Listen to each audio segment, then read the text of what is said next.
Wassalamu ala asyrafil anbiya'i wal mursalin sayyidina Muhammad wa ala alihi wa sahbihi ajma'in. Subhanaka la ilma lana illa ma 'allamtana innaka antal alimul hakim.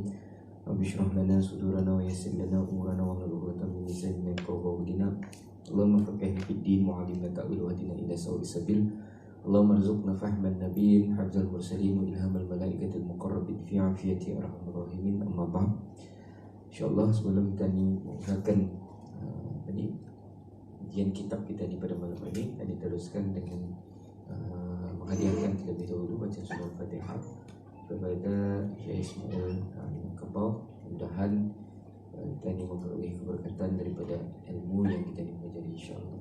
Fatihah. A'udzubillahi minasyaitonir rajim. Bismillahirrahmanirrahim. Alhamdulillahirabbil alamin arrahmanir rahim maliki yaumiddin. Iyyaka na'budu wa iyyaka nasta'in ihdinas siratal mustaqim siratal ladzina an'amta 'alaihim ghairil maghdubi 'alaihim waladdallin. Oke, untuk malam ini kita disambung lagi berkaitan dengan pengajian minggu lepas, dan seperti mana yang saya jelaskan, saya hanya akan mengambil beberapa part sahaja dalam kitab Kifayatul Ghulam. Sebab nanti untuk peringkat lanjutan 1, lanjutan 2 dan bagian peringkat takhtim barulah memperincikan. Ini tujuannya untuk kita ni kan berkenal-kenalan dulu dengan kitab ini. Kalau sekiranya selepas-lepas ini ada bis kita akan mengambil yang lebih details, memang ada tu akan disediakan ataupun akan disampaikan. Hanya 6 minggu, itu istilahnya tu. Kalau 6 minggu kan menghatamkan kitab ini, belum mustahil lah, payah. 1 semester ni, pembelajaran 1 semester. Okay? Tapi insyaAllah sekurang-kurangnya kita ni tahu, basicnya bis kita pun sudah tahu daripada sebelum ini pun sudah diajarkan. Jadi ini lagi asik lah tentang kitab-kitab tulis lama ni. Dan insyaAllah untuk hari ini, minggu lepas tadi sudah melihat bagaimana kajian penyelidikan yang sedikit dalam kitab itu, sedikit saja beberapa penambahan, okay? Dari segi bab najis umpamanya, sebelum ini bab najis telah dijelaskan, yang mana selain daripada hilang 3 tu, baru kita ditahu dalam kitab Kifayatul Ghulam menambah lagi dengan 4, iaitu yakin. Kita ni hilang bau, hilang rasa, hilang warna, dan yang keempat yakin. Dan kitab lain biasa 3 ni 3. Itu saya bawakan beberapa kajian-kajian dapatan. Mungkin ada yang minggu lepas kita berkesempatan, kenapa najis, kenapa air kencing kanak-kanak laki-laki Nabi arahkan untuk ni, recall saja, Nabi arahkan untuk kita ni percikkan sahaja, sedangkan air kencing kanak-kanak perempuan lebih menjurus kepada dibasuh. Okay? Jadi dalam kitab Kifayatul Ghulam menjelaskan cukup untuk dipercikkan sahaja tu, air najis kecil, najis besar. 2 ni kena sabut, kecil dan besar. Tapi memang saya bawakan lagi dengan dapatan-dapatan lain, supaya kita ni melihat bagaimana kita ni menjawab setiap isu itu berdasarkan dapatan-dapatan sains, supaya lebih menambahkan kefahaman kita ni. Rupanya walaupun sudah 1444 tahun yang lalu Nabi SAW, dari mula Nabi berhijrah atau menyampaikan agama Islam, ternyata apa yang dikatakan oleh Nabi itu adalah sesuatu yang masih relevan. Barulah didapati rupanya kadar bakterianya sedikit. Okay? Lepas itu kita dibincangkan minggu lepas bab pengharaman khinzir, babi.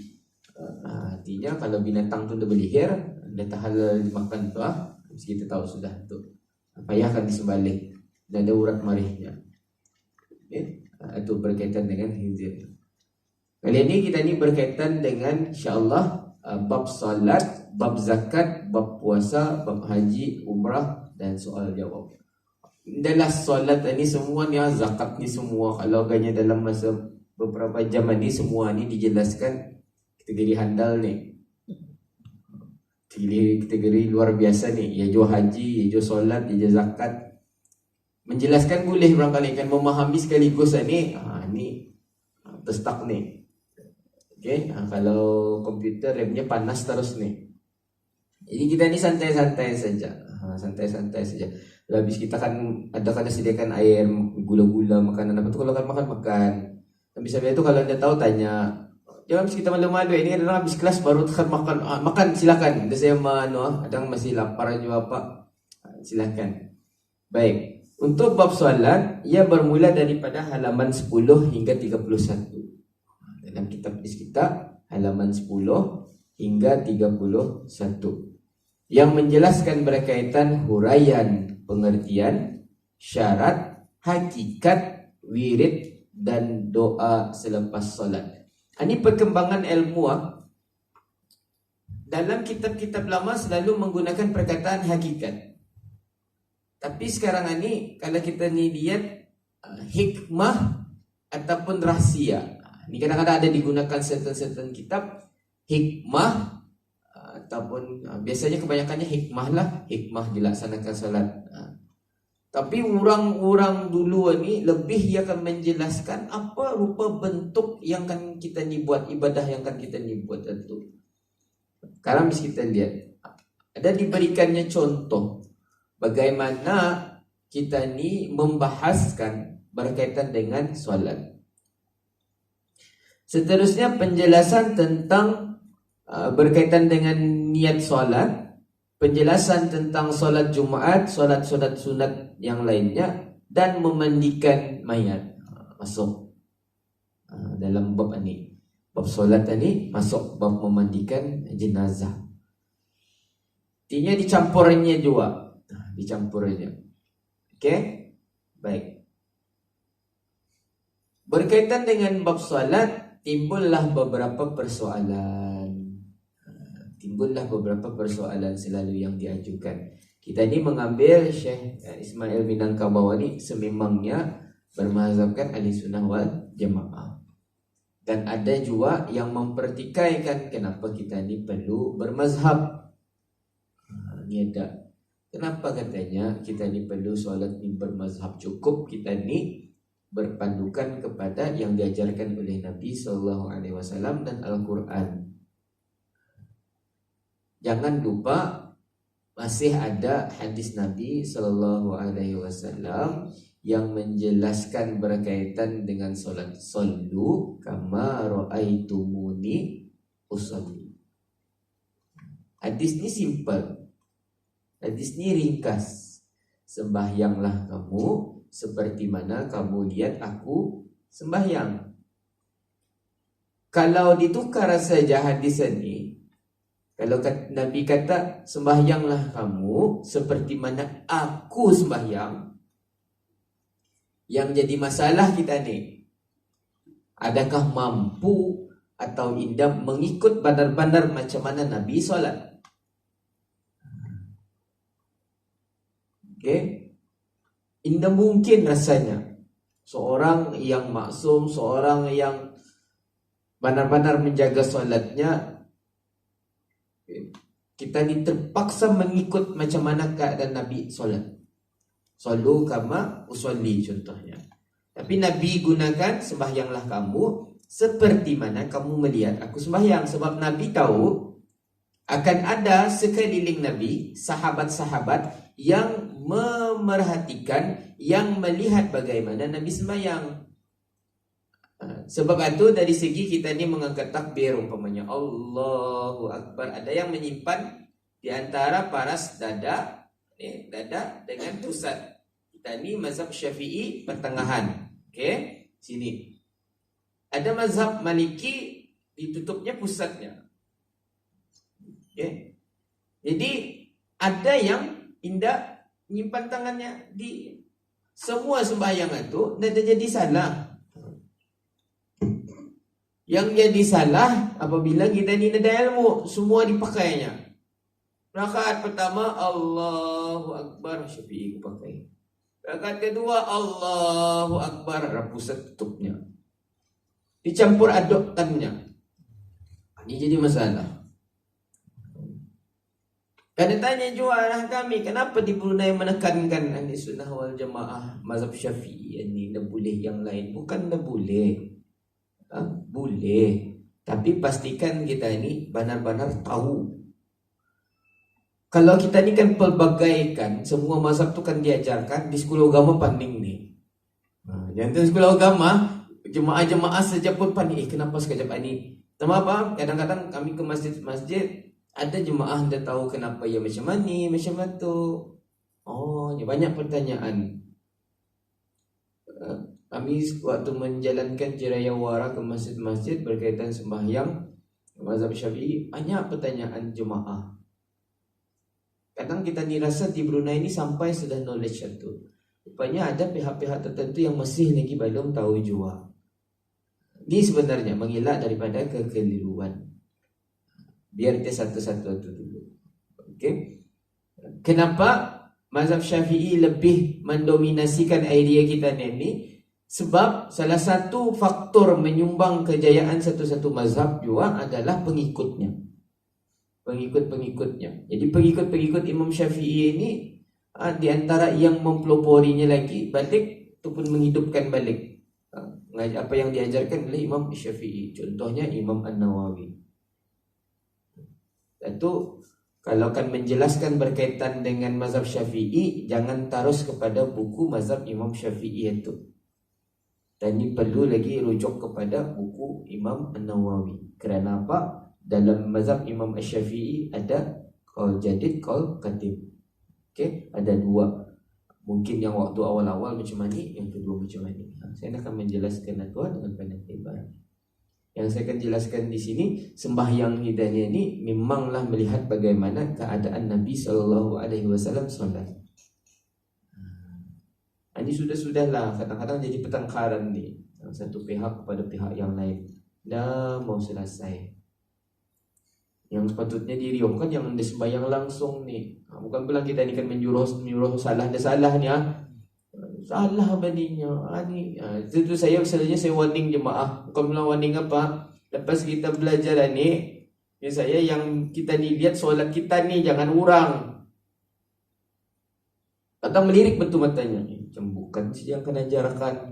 Itu jadi masalah tiap. Dan ni belajar untuk kita ni supaya kita ni lebih tahu. Jangan kita ni lihat yang kita ni belajar indah sama macam orang, terus tiap kita gorkan. Istilah sebahagian orang jadi mufti ya. Ada ni. Pas tu yang kena tagurkan ni anu barukan ke masjid. Dia lagi jadi ke masjid. Kena tagurkannya salah, nyamal terus Ini realitinya. Dan ni kan saya sendiri pun kadang-kadang belum diberi kekuatan untuk akan menegur kalau ada orang salah, belum diberi kekuatan kecuali orang tu saya kenal. Tapi balik-balik sudah saya kena ni. Balik sudah saya kena. Bila sebelah saya solat, contoh.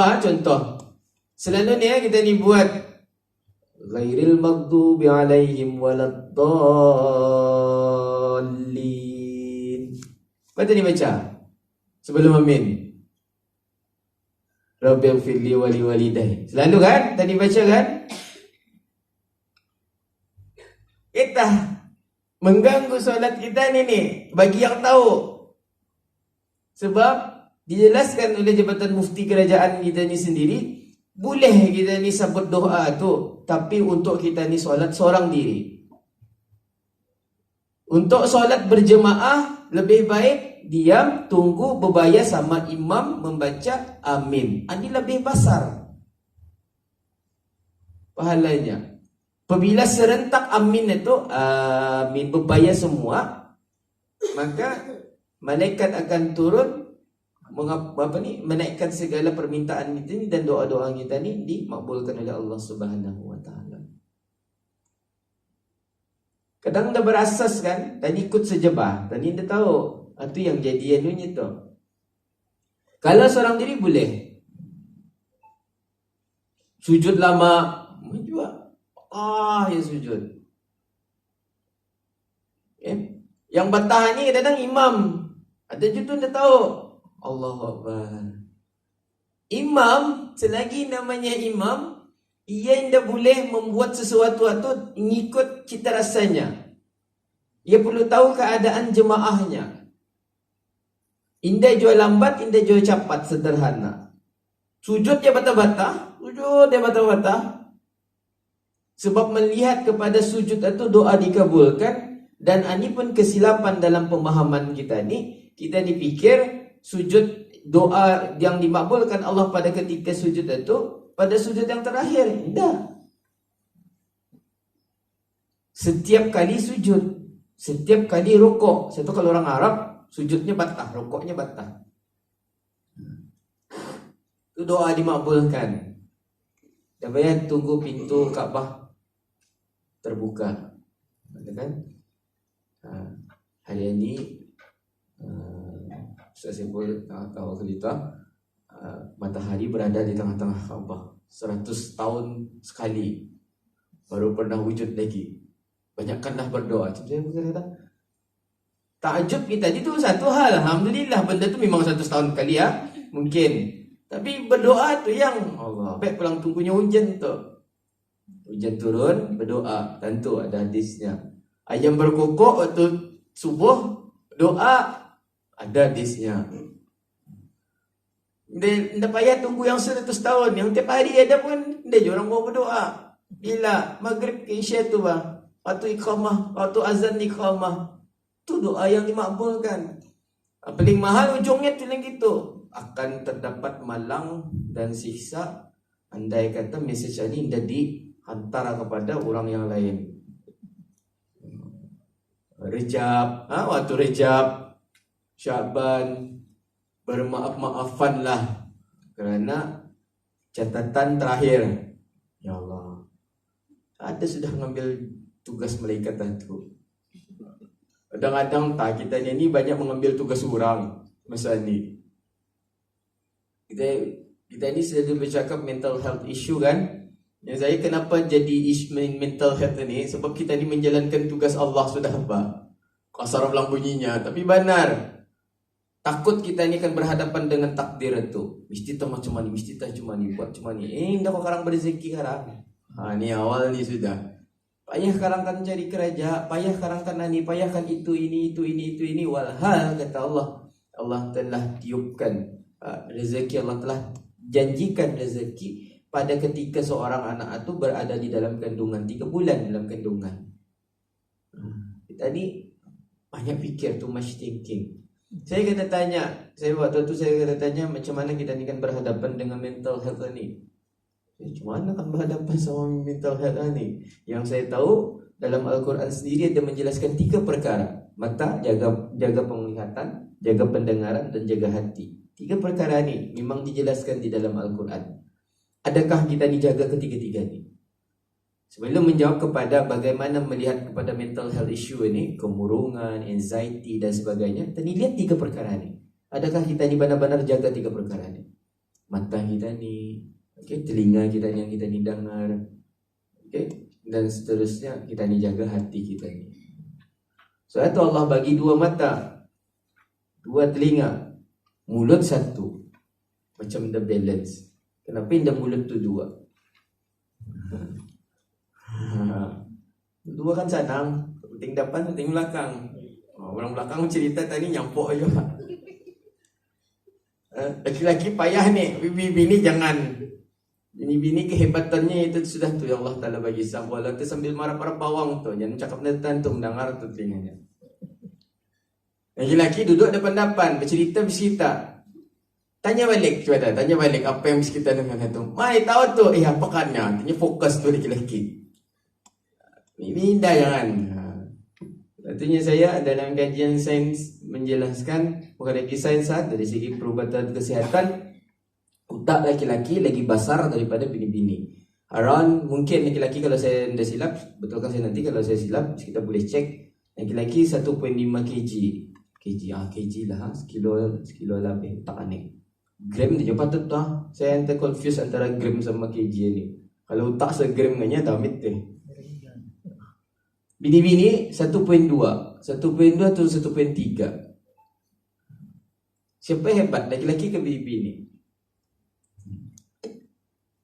Selalu yang menjawab bini-bini menjawab tu bini-bini. Walaupun dia beritahu tu otak laki-laki 1.5. Bini-bini 1.3. Saya tanya siapa yang hebat? Bini-bini. Laki-laki saya tanya, bini-bini kan laki-laki hebat. Anda tahu sudah betul. Tu laki-laki punya jawapan. Anda tahu sebelahnya tu bininya kali. Satu, jangan marah kalau laki-laki malah lupa. Kan space-nya besar, lupa betul di mana menyimpan. 1.5, come on. Ayah di mana tu sini ni ada tu. Ya searching lambat sikit. Kalau bini-bini, jangan heran laki-laki, jangan heran kalau kena ungkit yang 10 tahun dulu, 20 tahun dulu. Sebab damit senang yang mencari. Jangan bola. Ina. Seorang marahkan satu hal, semua terbabit semua tu berangkai tu sekarang. Itu baru message berangkai kalau bini marah. Okey? Baik. Ini itu selingan saja. Sekarang bis kita membaca memanjang kitab Urasan ni jadi cerita Piramli kita ni. Okey? Baik, tadi cuba baca petikan yang pertama ni. Baca ramai-ramai ya. Bismillah. Bismillahirrahmanirrahim. Bab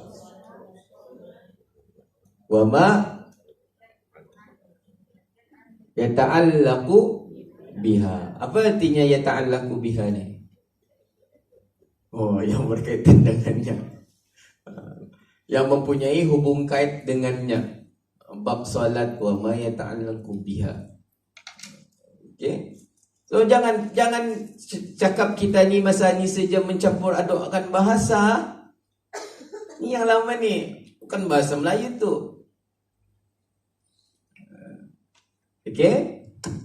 Cuba kita ni baca lagi pada baris yang pertama. Ini suatu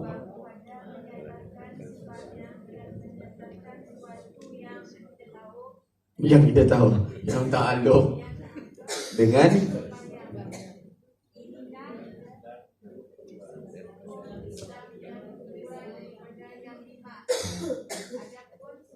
kejap, sabar. Cerita di atas sebaris itu sudah menjelaskan berapa kenyataan tu. Sudah dia menyatakan tentang sembahyang, okey, yang mempunyai kaitan. Lepas itu dikaitkannya lagi dengan rukun Islam. Lepas itu beritahunya yang kedua daripada yang 5. Kan andal.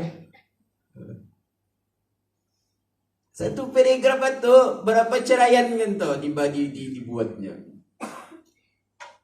Kita ni bahasa moden, inilah kitab yang membahaskan berkaitan dengan sembahyang. Dan kita akan menyebutkan tu yang mana sembahyang tersebut atau pada ayat lain merupakan sebahagian daripada rukun Islam, yaitu rukun Islam yang kedua daripada yang 5. Pun jarang. Hanya kita disebut daripada rukun Islam yang kedua sahaja. Penekanan. Okey, penekanan ini satu katanya itu kita tadi sudah tahu yang ini adalah untuk bagi permulaan yang akan mau belajar. Diajarkannya rukun Islam sebelum ini, dikaitkannya di sini, dijelaskannya dalam ini akan menjelaskan berkaitan dengan rukun Islam. Yang belajar pun ingat balik. Kita memang tahu sudahnya bagi orang yang baru. Bagi orang yang baru. Okey, tadi sambung. Adapun 2 perkara. Pertama, sembahyang pada lughah. Lughah ni bahasa. Lughatan. Kan dicampurnya. Sembahyang dari segi bahasa. Habis kita belajar buku fiqah, sembahyang daripada bahasa lughah. Dan kedua, sembahyang pada syarak. Dan makna sembahyang minta doa mana-mana hajat kebajikan. Inilah makna sembahyang pada lurah. Ulangi balik. Memang macam tu. Sudah tem beritahu sembahyang pada lurah adalah sesuatu bla bla bla bla. Sudahnya selesai, inilah makna sembahyang pada lurah. Jarang kitab lama ni straight memanjang. Ia akan balik semula. Salam, bacaan. Ia akan balik semula. Okey, dijelaskannya di sana. Sembahyang pada syarak dan makna sembahyang pada lugah. Baik. Melihat kepada penjelasan makna solat pada lugah adalah ni yang dijelaskannya ni. Minta doa mana-mana hajat kebajikan. Ada yang menjelaskan as-salah ad-doa. Sembahyang itu adalah doa. Dan sebab itu juga ada yang mengambil maklum oleh kerana sembahyang itu doa, selepas salam yang kedua ada tepus muka. Cuma pendapat ini indah kukuh. Habis salam yang pertama, masuk salam yang kedua, indah ada dijumpai pada mana-mana nas untuk kita ni menapus muka. Okey. Cuma ulama-ulama dulu, sebahagian daripada kitab-kitab Turasani ada menjelaskan juga sebab melihat kepada solat ini ad-doa. Selesai saja hapus muka. Soalnya indah ada. Okey. Cuma tu kalau kita nak jelaskan, jangan kalang nani hapus muka. Ini neraka bani teman-temannya. Mana orang menerima? Saya pun ngalih kadang-kadang. Ngalih bukan bilang masalah apa. Ngalih kita ni sesama kita ni tu bertelingkah. Sampaikan kita ni lupa ada orang yang langsung indah solat. Ini yang harus dipeduli sebetulnya. Bukan bilang kita ni kan membiarkan orang silap dalam melakukan solat. Okey? Tidak. Itu sama-sama tadi berusaha. Tapi makna ni solat ni adalah doa, meminta. Kita ni di Brunei mengajar bab solat ni, cuba kita bayangkan. Dari awal kita ni belajar solat. Siapa sembahyang, masuk syurga. Indah sembahyang, masuk neraka. Jadi buku kita ni buku mengajar anak-anak macam tu kan. Dapat pahala, dapat dosa.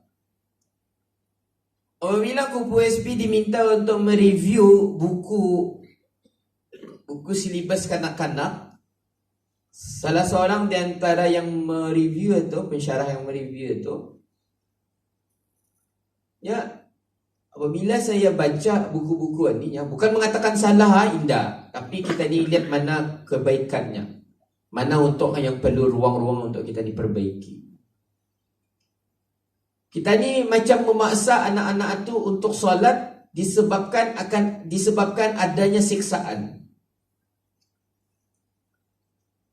Kenapa indah kita ni katanya membuat sesuatu yang kanak-kanak itu mau solat sebab habuan bah. Okey? Sebab ada something yang rugi guna sembahyang Sebab tu bah. Kita ni sediakan yang nak sembahyang lain masuk neraka apa ni? Neraka yang jahanam gitu. Tu penekanan tu Akhirnya nikmat untuk solat itu hilang bagi kanak-kanak. Ia hanya solat kerana takut. Satu saya suka satu kenyataan yang dibuat siapa ni Johan Maharaja Lawak Atop. Saya suka dengan pendekatan ni yang mengajar anak-anaknya. Saya selalu share. Ya, ia mengajar garang je ni. Ia mengajar garang ni. Hilang psikologi. Saya boleh pernah bininya memvideo, di-share-nya lah Instagram-nya apa. Orang bertanya macam mana ia mengajar anak-anaknya. Anak-anaknya bukan saja hafal surah, tapi hafal makna. Surah-surah lazim itu. Ini apa maknanya, ini apa maknanya, ini apa maknanya. Jadi adalah indong-indong kawan-kawannya, kalau syoknya kalau cuma ni yang antar mengaji lah hadulahnya ada si Johan dan ni. Ini bininya antar behind the scene. Tu yang kamu lihat tatunya yang di depan tabir kayaknya tu, yang di belakang anaknya damit tu dengan yang megang rotan. Pahamnya salahnya dia pasnya di lantai pulang. Dari tadi ini balik-balik salah-salahnya. Macam kita mengajar guru-guru lama mengajar lah. Hanya sekarang ini dah boleh mahkamah kita sekarang tu. Payah. Kan membentuk generasi sekarang ini tu payah. Salah sikit confirm, viral, netizen dan sebagainya. Yang menarik perhatian saya adalah apabila yang mengajar anaknya ni, setiap kali kamu solat, kamu baca doa basar-basar. Baca doa basar-basar. Dan setiap doa itu mesti ada doa untuk adik-beradiknya, untuk bapaknya, mamanya, siapa saja. Doakan baik untuk orang dulu. Lepas itu baru kamu minta apa yang kamu mau. Tiba-tiba sekali itu mungkinlah katanya anaknya tu mintakan beli barang, mainan. Kan kanak-kanak apa taunya. Atau kelebihannya doa yang dibacanya dengan basar-basar itu tadi. Bila dia tahu anak-anaknya ni mungkin kan membeli toys dan sebagainya. Habis orang sembahyang berjamaah pemalam, malam ni kita ni ke istilah tadi tu pasar malam lah. Pasar malam orang tu ada berjual segala barang-barang mainan apa jual kan. Mungkin salah seorang doa daripada adik, abang ataupun kakak katanya dimakbulkan oleh Allah. Tu caranya mengajar anaknya tu supaya jadi anak-anak excited kan berdoa kan. Kan mau sembahyang, apapun permintaan sembahyang, apapun permintaan sembahyang. Apapun masalah sembahyang. Jangan apa-apa masalah status sekarang WhatsApp buat. Sudah kena tanya untuk aku kata bukan ni, ini umum. Tolong kita gitu. Selalu tu. Okay. Saya heran ni WhatsApp status ni kena buat. Saya share juara status tapi jarang baca. Tak kena marahin ni. Jadi kita melihatkannya. Status ku tu aku sendiri jangan melihat statusnya ku. Ku share aja tapi nak melihat status. Kali saya pertanyakan balik sengaja. Saya bini-bini ni mesti diajar dia ni. Bukan pulang dia perlu diajar dia. Misalnya jaga mata, jaga pandangan, jaga hati. Melihat status orang kan dibandingkan dengan kehidupan kita ni untuk apa? Itu baginya sakit mental health tu. Kan dia jawab juga. Kan dia betulnya status tu dilihatnya. Ruksian yang upload status dah dilihatnya. Ada saja penjawab. Supaya kena reply. Boleh dah jadi masalah. Tapi macamnya saya tu tadi, kita ni jaga supaya tidak berlebihan. Okey? Artinya doa. Simple saja ni ayatnya. Doa mana-mana hajat.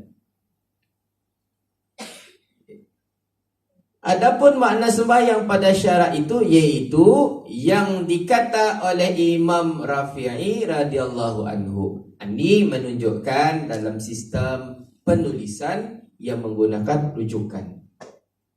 Kalau akademik menghampiri kepada APA style lah. Gaji yang membuat tahunnya di sana. Kalau dibuatnya Imam Rafi'i ini 1950 contohnya di sana APA style dia citationnya. Macam mana ia membuat citation. Bermakna apabila ada yang mengatakan kitab-kitab lama ni ada merujuk kepada kitab-kitab muktabar, ulama-ulama muktabar, itu salah. Itu salah. Okey? Belum lama ni pun ada juga yang mempertikaikan tentang kitab Munyah Musalli pemainnya. Ada hadis dhaif dimasukkan, ada beberapa kenyataan yang mungkin mengelirukan. Yang saya orang yang mengkritik itu, dia tahu apa penghasilan tentang penyiapan Imam Syekh Daud Abdullah Al-Fatani pada kitab Munyah Musalli. Memang dalam kitab Munyah Musalli dia menggunakan sebarang rujukan. Bagi orang yang belajar dia akan tahu memang kita patut tidak menggunakan sebarang rujukan. Kerana apa? Kitab Munyah Musalli adalah dikarang untuk raja yang kan mau belajar ataupun yang kan mau melakukan solat. At-tamanni itu yang bercita-cita, yang berkeinginan untuk solat. So dibuat oleh Syekh Daud Abdullah Al-Fatani tentang solat itu menggunakan ingatannya. Tarafnya wali. Okey, taraf Syekh Imam Daud Abdullah Al-Fatani itu memang dikenali sebagai waliullah.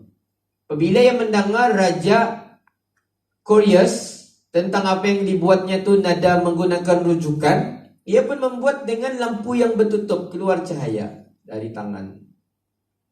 Kita cubalah membuat sesuatu, tutup lampu, buat diod atas bawah. Okay. Ini ulama-ulama dulu. Macam saya beritahu, buku digulung, diikat, kalau sudah siap buang ke laut. Andai kata bagi berkat, balik semula. Boleh cuba. Boleh cuba. Tidak ada jadi masalah. Anda berbalik, anda pulang, saya tahu cuba ini, saya cuba saja kan. Kita membuat salinan, bukan buat buku. Andai kata buku ini baik untuk umat, maka akan kembali kepada gua. Buang. Kita tunggu itu. Berbalik, ini berkat betul. Mungkin sekarang ini anda pakai buku, pakai laptop kan, sama laptop itu buang tadi. Dah rusak nih. Abah pandai ada sekarang tuh. Pandangan-pandangan yang lain tuh. Macam ada saja orang-orang jadi wali ketika ni. Itu masalah. Okey? Baik.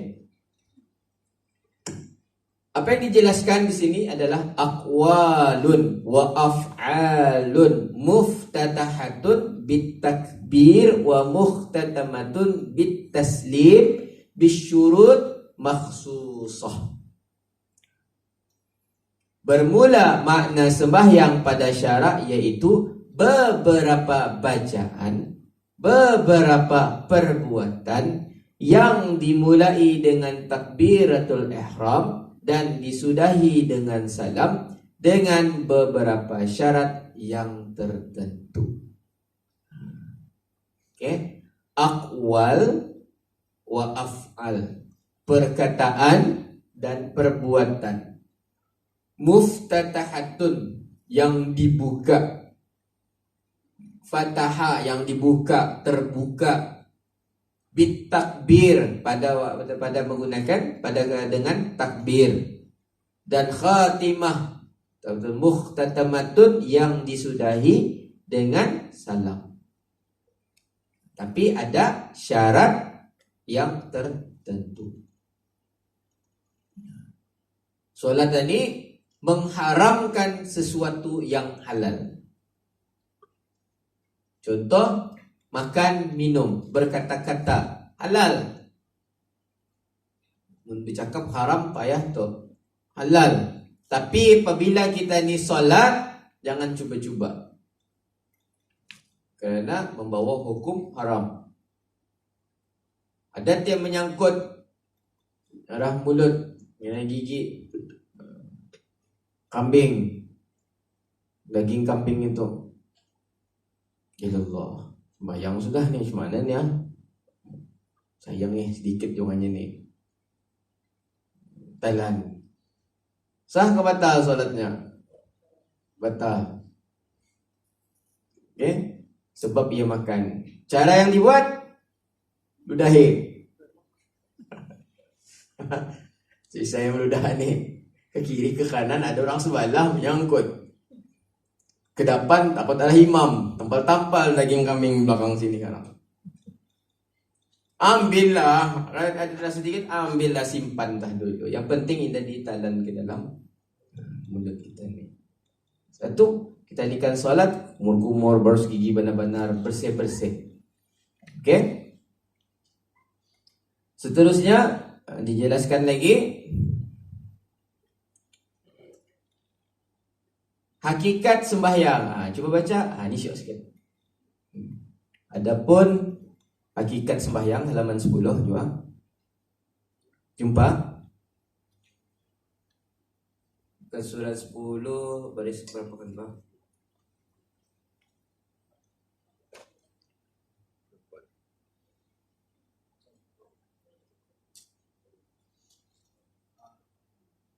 Mana tuh barisan ke 4 dari bawah.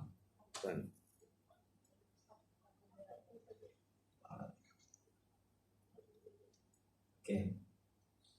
Pak, coba baca. Adapun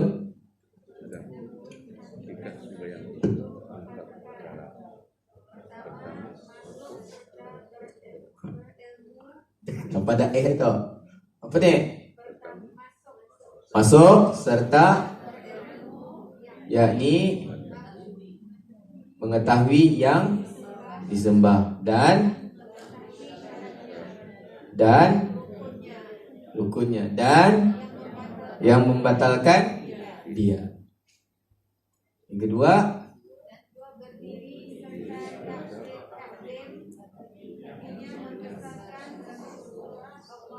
suruh Allah Ta'ala. Yang ketiga,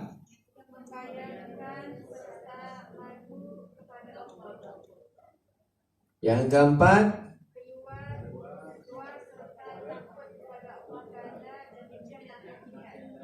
hakikat. Pernah dengar nih hakikat solat ini? Dijelaskan hakikat solat ada 4 perkara. Kan sembahyang digunakan perkataan masuk. Kan sembahyang mesti ada ilmu. Bukan sembahyang saja-saja. Apa ilmu yang perlu ada? Pertama sekali kita ni mengetahui yang disembah. Di awal-awal sudah dijelaskan kan, indah sah ibadah kita ni indah kenal kepada pencipta. Kan ini mesti ada ilmu. Yang kedua, mengetahui syaratnya, rukunnya, dan perkara yang membatalkan sembahyang. Dalam mazhab Syafi'i perlu tahu ya, membezakan di antara rukun dengan syarat. Kalau ia dapat membezakan sekalipun, ia tahu rukun ani-ani, syarat ani-ani. Itu dalam mazhab Syafi'i. Bukan strict apa tu? Supaya kita ni tahu yang solat itu kita dilaksanakan dengan betul dan tepat. Satu perkongsian yang dibuat waktu tilawah Al-Quran Masanya yang di Malaysia. Bagaimana keadaan Nabi Ibrahim yang tawaduk dengan ibadahnya. Sedangkan kita ni katanya manusia mengira-ngira memberi markah dan nilai untuk solat kita ni sendiri. Hari ini aku solat berjemaah, alhamdulillah aku dapat 27 pahala. Siapa kita ni katanya berbanding dengan Nabi Ibrahim alaihissalam. Sungguh hebat manusia hari ini apabila ibadahnya ia sendiri yang memberi markah. Hashtag deep. Karangan dipunya lah tu. Jangan juga ketinggalan zaman mana. Hashtag deep. Dulu hashtag tu orang dah mau baca tu tuan. Masa ni hashtag tu tak mesti kena baca tu. Ya terpointnya kami indir tu. Anak-anak muda kan bisa kita pahami dia. Okay. Hashtag tu pulang yang kalau untuk bagian IT hashtag tu untuk kita ni membagian tu macam keywords. Search saja hashtag itu ramai banyak tu yang keluar tu. Tapi orang salah guna. Panjang tu lagi kadang-kadang. Saya bagian IT ni pun sekitar apa ni hashtagnya ni. Rupanya ayat disusunnya tu. Panjang. Kifayatul Ghulam pada bab sekaligus hashtag Kifayatul Ghulam bab menjelaskan tentang. Kalau orang dah faham semua jadi je apa ya KIFAYATULGHUL manjangannya. Okay, dia dijelaskan. Kitab lama, kitab ini Syekh Ismail Minangkabau menjelaskan kepada kita ni masuknya kita ni untuk solat itu mesti ada ilmu.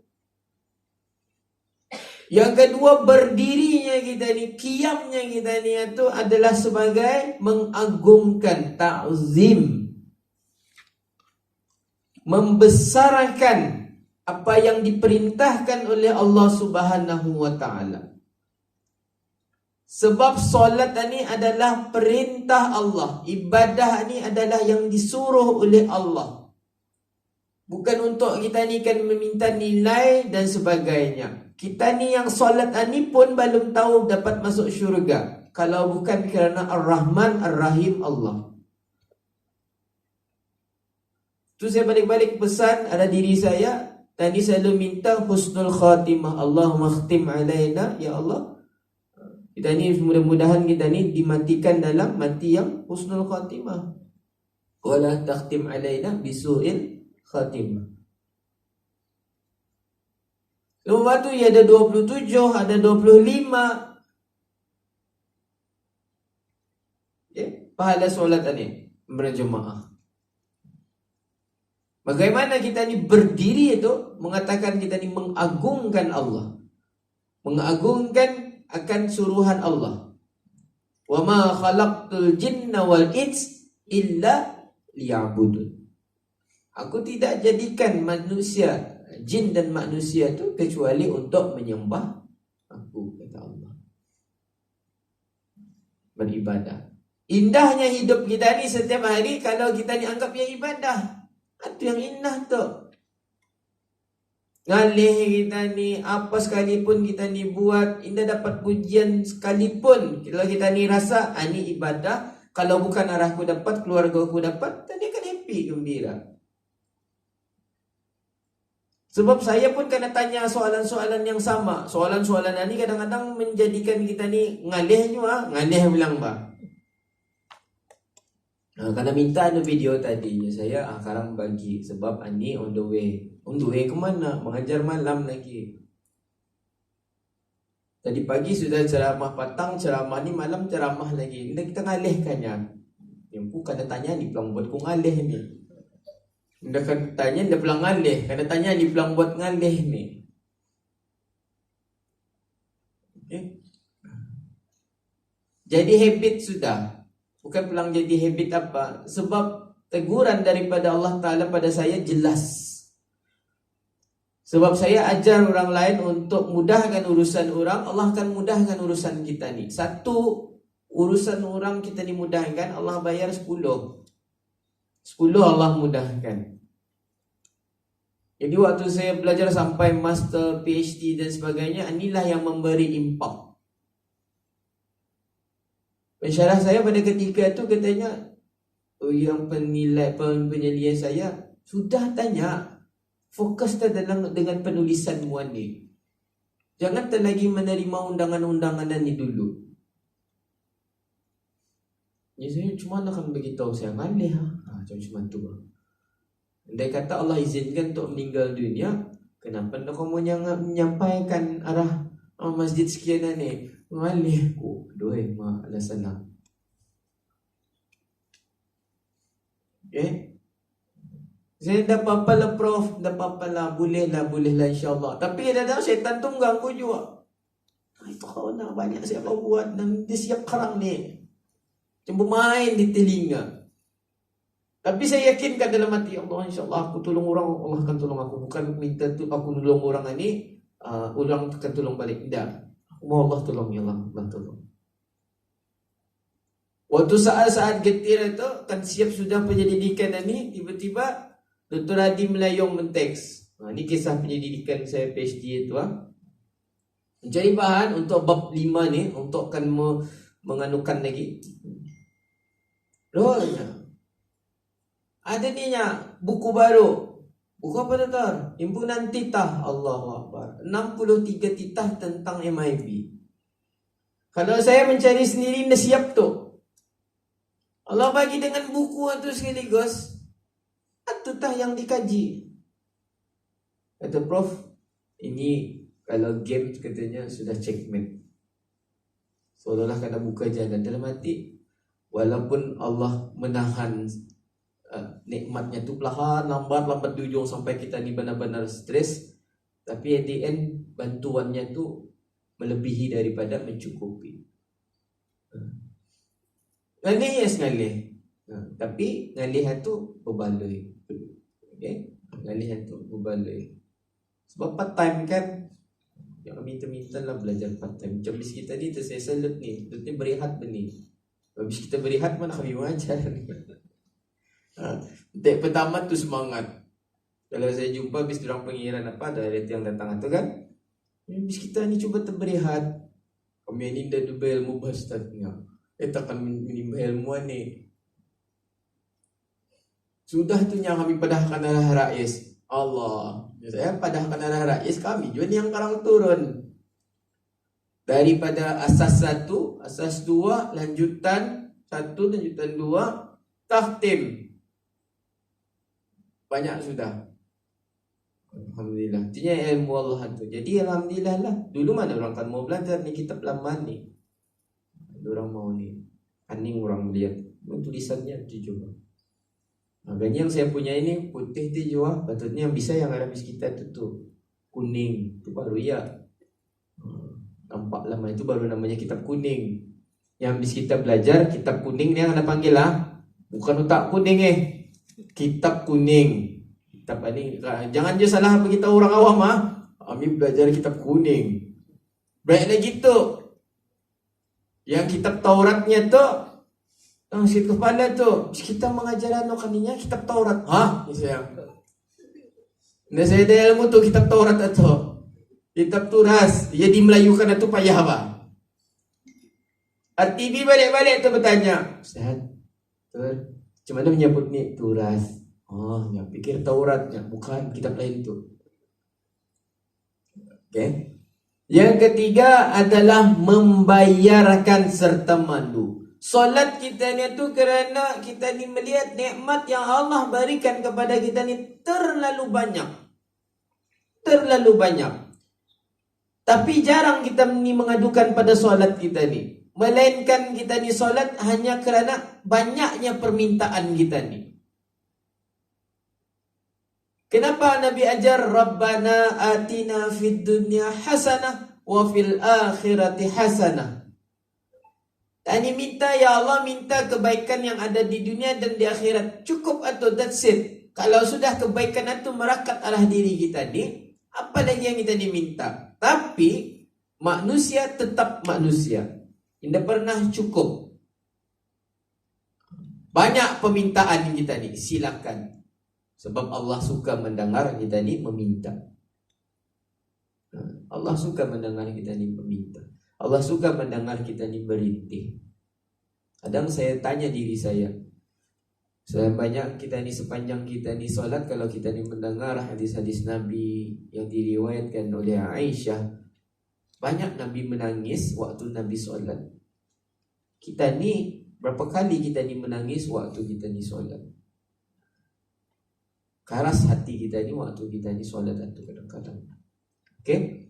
Itu boleh kita ni wujudkan rasa ni. Rasa ni sebab memahami ni empat hakikat ni. Kalau kita ni tahu empat hakikat ni, kan kita ni rasa sedih. Ya Allah, selama ni aku solat macam mana? Apa yang aku minta aku solat? Berdiriku ni pun kadang-kadang aku malaskan berdiri. Ramai, bukan sedikit, ramai yang solat duduk sudah. Kita tahu kelebihan kita ni berdiri, dan apabila kita disujud, kepala kita disujud ke tempat sujud itu pun ramai yang tahu. Sebab solat dengan cara duduk ni mudah. Saya lihat kadang-kadang muda-muda masih, tapi sembahyang di kerusi.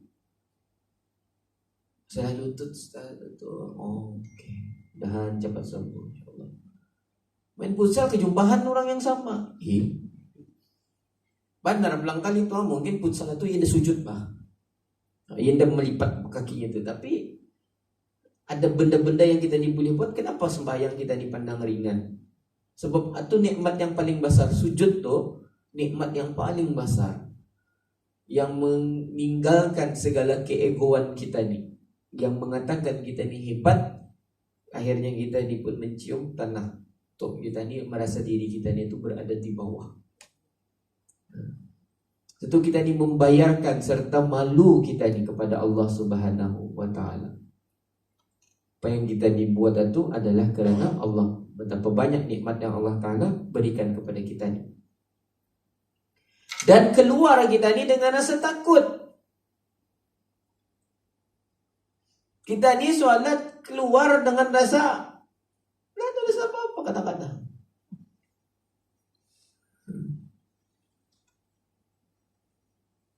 Satu mati yang dicemburui, orang yang mati waktunya solat itu kan. Allah, saya matinya. Tadi habis solat dah ada rasa takut.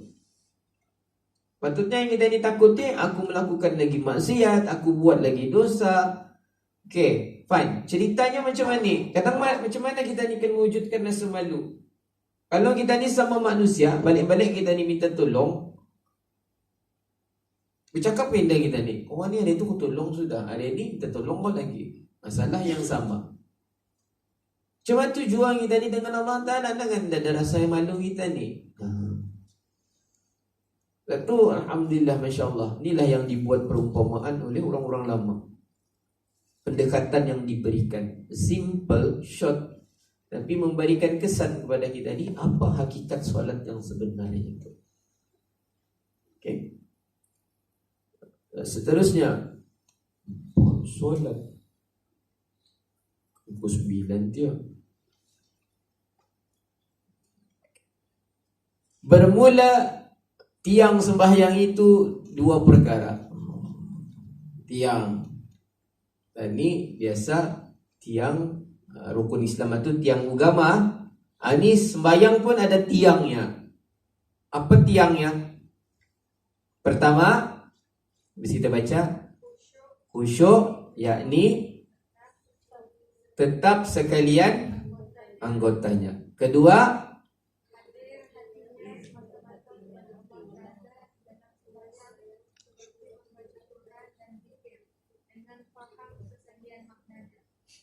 sudah paham?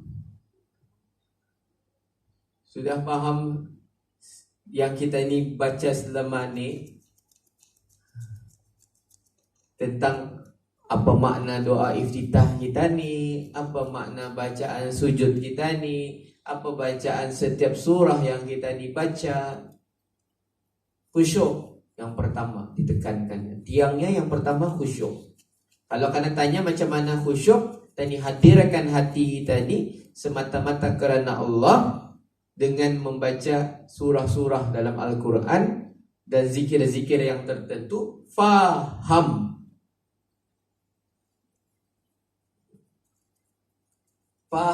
tentang apa yang kita ni baca. Allahu Akbar. Dalam hati kita ni Allah Maha Besar. Sami Allahu liman hamidah. Artinya kita ni mendengar, Allah mendengar segala puji-pujian. Itu secara umumnya. Ni khusyuk. Tetap sekalian hati kita ni, anggota kita ni, mata kita ni. Ini yang benda yang menarik juga. Akal dengan hati mana berperanan. Saya baru tahu juga mengenai dengan fuad ni, hati dengan akal ni ada perbahasan yang panjang lebar. Akal kita ni mengatakan indah masuk akal, tapi hati kita ni menerima dan keluar air mata kita ni kerana kesedihan. Contoh, melihat cerita-cerita India kadang-kadang yang 3 jam itu kan, menangis kita ni. Ada yang menangis tu melihat cerita Kabikushi Kabiram, Kalhulnahu, apa lagi tu. Akal kita ni katakan logik bah cerita tu, lakan mati-mati tu bah istilahnya cuma tu kan. Ani headshot masih lagi boleh membagi kata-kata akhir. Menangis juga kita ni. Membayangkan tu. Mana peranan akal dan hati di sana? Dan saya mau bincangkan panjang lebar. Seolah-olah bertentangan. Akal mengatakan ini logik ni. Tapi melihat juga. Tapi jangan cerita Brunei ni. Film Brunei atau film Melayu ni buat yang macam mana ni. Confirm kan apa dikayakan ni. Ya ni. Okay. Khusyuk tu tetap, artinya anggota kita ni, tubuh badan kita ni semua hadir, hati kita ni semata-mata kepada Allah Ta'ala dalam sembahyang kita ni. Dan kata Al-Hasanul Basri radhiyallahu anhu, satu jua ulama yang bermazhabkan Syafi'i. Okay? Apa katanya? Bermula barang siapa tiada tetap anggotanya dalam sembahyangnya itu, tiada hadir hatinya kepada Allah Ta'ala di dalam sembahyangnya, maka yaitu terlebih sekira membawa kepada siksa yang amat besar pada hari kiamat. Ini ulama. Kita ni dah khusyuk sembahyang kita ni, cuai dalam sembahyang kita ni, yang paling penting di sana hati kita ni, maka akan besar siksanya pada hari kiamat. Syahdan sabda Nabi SAW artinya bahawasanya seorang hamba Allah bersungguh-sungguh berbuat sembahyang itu, maka disuratkan daripada dosanya yang amat besar, sebab tiada hadir hatinya dalam sembahyang. Okey, ini peringatan kepada kita ni. Adapun hanya saja yang disuratkan bagi hamba itu daripada pahala sembahyang itu barang yang hadir hatinya itu serta khusyuk dalam sembahyang. Lepaskan diri kita ni daripada siksa ni, jawapannya perlu hadir dalam hati kita ni khusyuk dalam sembahyang. Macam mana cara khusyuk? Wallahu a'lam. Masing-masing ada caranya. Tapi ulama-ulama kita ni mengajar untuk kita ni khusyuk, biarkan kita ni bersedia benar-benar untuk solat. Salah satunya adalah berudu lebih awal. Selepas kita ni berudu, kita perlu lagi untuk kita ni berkata-kata. Ada dalam kitab yang lain menjelaskan adab waktu kita ni kan solat adalah apabila ia telah berudu dari rumahnya kan sampai kepada tempat untuk solat, ia sudah dikira sebahagian daripada solat. Jadi ia dah berkata-kata. Makruh pada ketika itu untuk ia berkata-kata ataupun bercerita-cerita. Ini adabnya. Satu besar pahalanya kan kita ni berudu dari rumah kan sembahyang. Ganya macam mana yang ditujukan kacau bah. Anu banyak. Tadi kan dia beritahu bodoh sudah ni. Dan bila sembahyang itu sudah ada orang datang, bawa kita ni bercerita apa kata-kata. Tidaklah membatalkan, cuma barangkali adabnya tu satu adab itu perlu dijaga. Okey, itu alhamdulillah kita ni pada bab solat. Bab zakat. Jangan tu dulu deh. Bab solat saya dulu. Bab zakat terus melangoi itu macam tarik nafas dia sudah. Bab solat sudah sangat rasanya tundun nanti. Okey, bab zakat akan dijelaskan minggu depan insya-Allah. Untuk hari ini kalau ada sebarang kemusykilan berkaitan dengan bab solat, silakan. Tanya ada masa lebih kurang 9 minit lagi. Ataupun perkongsian, kita boleh tanyakan. Macam saya bagi tahu, saya dapat jawab, saya jawab. Ini saya dapat jawab, saya bawa. Minta homework lah. Minta homework saja. InsyaAllah nanti slide tadi saya sharekan. Saya bagi arahan tu, saya sharekan arah habis kita. Jangan tersusah hati. Saya sharekan untuk habis kita. Tapi ini kadang-kadang ada typo apa juga, atau akan dibetulkan tu. Okey, ada pertanyaan? Silakan. Yang tanya banyak-banyak saya jawabkan. Okey.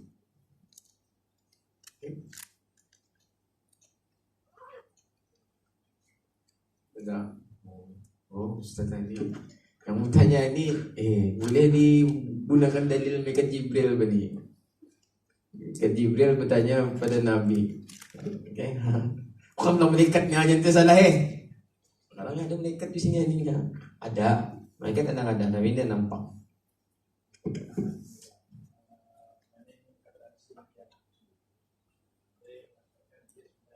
Bahasa Sanskrit lama. Soalah lurus. Siapa masuk tu? Ikut bertanya tu. Fikir ada orang tadi. Okey, baik. Hujan tu lagi. Ni baru tadi berdoa. Makbul insya-Allah. Itu tu yang selalu kita ni hadapi ya. Perkataan solat dengan sembahyang. Ada yang tidak menerima perkataan sembahyang ini kerana ia berasal daripada bahasa Sanskrit lama yang menunjukkan kepada apa yang kita disembah. Sembahyang itu apa yang kita ni sembah. Jadi tidak bolehnya digunakan. Cuma ini hanya dari segi pandangan orang berkaitan dengan penggunaan kata. Saya sendiri secara peribadi lebih menggunakan solat. Okay? Dari segi penggunaan bahasa, apabila kita disebut sembahyang, adakah pandangan bis kita akan berubah sembahyang itu kepada membuat benda-benda yang lain? Tidak kan? Sebab automatically dari tahu sembahyang itu solat 5 waktu. Dan ini yang saya garamati ni, bukan menggaramati. #claim ni wah. Kan banyak kan mengklaim seolah-olah Islam ini nada, nada yang Islam punya ini nada. Sembahyang itu sama menggunakan, sama juga dengan kepada perkataan ilah kan. Ilah itu adalah yang disembah kan. Sebab itu nama bagi yang disembah khusus untuk Allah adalah Allah tu, lafzul jalal. Okay. Jangan digunakan bahasa ni. Dulu Askom semua sekali bahasa Israel wujud. Kenapa semua kan di akhir-akhir ini Maulid Nabi sama seperti perayaan Syiah dan sebagainya. Yang jadi masalah ni yang mengait-kaitkan ni. Sedangkan kalau kita ni sebut tahlil umpamanya, tadi sebut tahlil, tidak ada pun unsur-unsur di dalam tahlil itu yang akan membawa kita ni keluar daripada agama Islam dan sebagainya. Apabila kita ni begitu, sembahyang solat sembahyang contohnya, sembahyang ada orang ke gereja. Kalau itu ada, perlu kita ni, itu masanya barangkali kita ni kutukar terma tu. Banda ko sembayang ke bandar ya arah tepi Kong Cina tu, atau there is something problem tu. Okay? Siapapun menggunakan terma tu, tapi yang akhir-akhir ini kecuali yang kita ni marah apabila penggunaan kalimah Allah tu. Okay? Indonesia Kristiannya akan menggunakan kalimah Allah tu untuk Tuhan bis dia jua, tapi bukan Allah yang kita ni sembah ni. Tu baru boleh marah. Ada klaim ni. Sebab sudah dijawab sebetulnya. Yang berhormat Mufti pun sudah menjawab mengenai itu. Perkataan itu memang dari dulu sinonim. Kalau bis kita rujuk pun bahasa, ia akan menggunakan ritual yang dilaksanakan oleh umat Islam. Tapi lurus tu isu yang macam mana yang sering ditimbulkan. Bagaimana orang yang baru kan mengenal Islam jadi confused dia. Confused. Ya tentu belajar nak mau kalau memberikan marahan kadang-kadang belajar nak mau yang viral diambil. Semua lagi diterima bulat-bulat. Yang sangal kita ni. Sangal macam yang saya dulu katakanlah waktu bulan Ramadan, isu yang paling hangat karena ceritakan kan masuk 10 terakhir. Bukan pasal 10 terakhir tu, pasal nak bulan dan nampak-nampak. Kalau kita akan bertanya, kenapa nak bulan depan nampak ni, orang depan ni yang dipertanggungjawabkan ni, tanya ke dia. Rusakkannya terupung orang Brunei ni. Satu. Yang kedua, mana akan melawan terupung tu dengan kuasa Allah Ta'ala? Ya Allah, ni saya jauh pandangan orang ni. Pandangan stigma masyarakat tu. Okay? Tapi insya Allah kita dijawab dengan hikmah. Kita dijawab dengan hikmah. setiap pertanyaan itu. Perkataan salam pun nampitnya. Perkataan salam pun nampit. Dikatakan membawa kepada kecelakaan. Allahu Akbar. So, ini dari mana boleh salam itu membawa kepada? Okey. Hati-hati. Etiannya termak. Satunya saya sama macam amin. Sama macam amin. Ejaan amin jangan salah. Ini saya buat ayatnya. Jangan salah. Andai kata menggunakan A-M-I-I-I-N akan membawa makna ni. Kalau ejaan amin dibuat A-M-I-I-N akan bawa kepada makna ni. Kalau 3 A-nya, 4 I-nya, insyaAllah I-N-S-Y and I-N-S-H-A.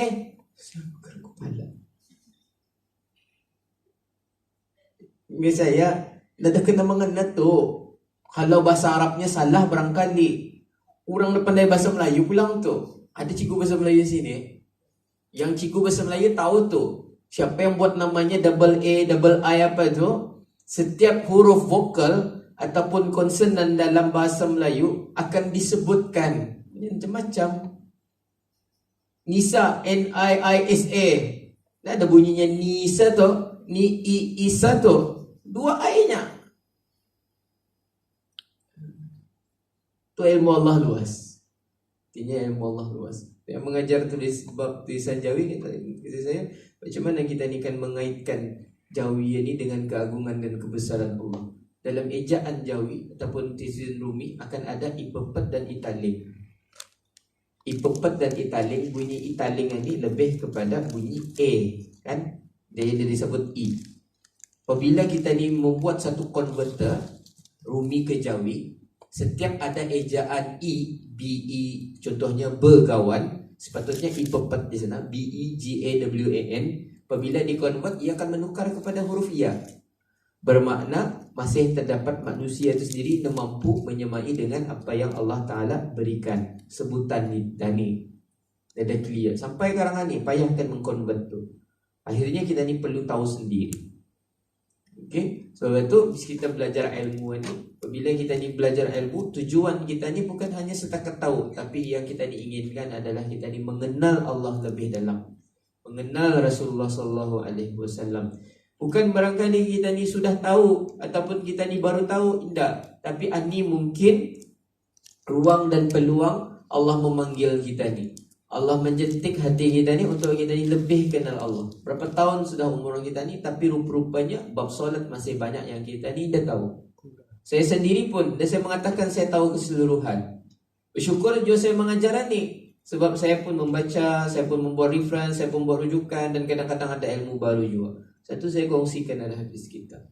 Kita ni akan belajar sepanjang hayat. Kita ni akan belajar untuk kita ni melihat bahawa ilmu Allah itu cukup luas. Dan sebab itu juga membawa kepada penjelasan kitab ini, la tasihul ibadah illa bima'rifatil ma'bud, atau tindakan sah ibadah kita ni tanpa kita ni mengetahui pencipta kita ni. Okey, baik, alhamdulillah, tepat masa pukul 9. InsyaAllah kita ni akan jumpa lagi pada minggu hadapan berkaitan dengan bab zakat. Bab zakat. Untuk akhirnya barangkali saya mohon maaf kalau ada terkasar bahasa ataupun tersilap kata, barangkali ada pebunan yang kadang-kadang tanpa disengajakan mengguris perasaan ke apakah, saya mohon maaf. Dan sama-sama kita ni membaca tasbih kifarah serta surah Al-Asr. Subhanakallahumma wa bihamdik, asyhadu an la ilaha illa anta, astaghfiruka wa atubu ilaik. Bismillahirrahmanirrahim. Wal 'ashr, innal insana lafi khusr illa alladziina aamanu wa 'amilus shalihat wa tawasaw bil haqqi wa tawasaw bis sabr. Assalamualaikum warahmatullahi wabarakatuh.